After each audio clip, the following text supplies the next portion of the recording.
Welcome! Today, we're going to build a simple DIY water pump. This small DC motor is the heart of our project. It converts energy into rotational motion to move water. Now let's prepare the part that will become our impeller housing. This bottle cap will later hold the rotating impeller.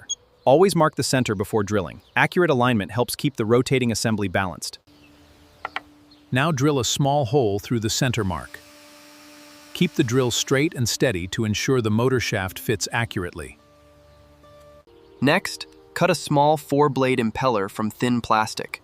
Keep all blades equal in size for smooth rotation and better water flow. Apply a small drop of epoxy glue, then carefully attach the impeller.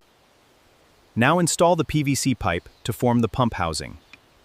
Leave a small gap around the impeller so it can rotate smoothly without touching the pipe. Seal the housing with hot glue.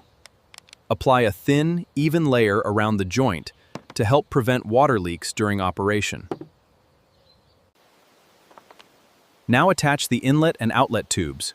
Push each tube firmly into place to create secure, leak-resistant connections before testing the pump. Connect the battery wires carefully. Double-check the positive and negative terminals before powering the motor for the first test. Everything is ready. Place the inlet tube in clean water and aim the outlet tube into an empty container before starting the pump. Power on the motor.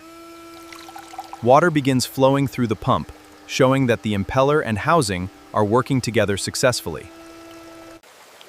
Our DIY water pump is now complete and running successfully. Thanks for watching, and see you in the next project.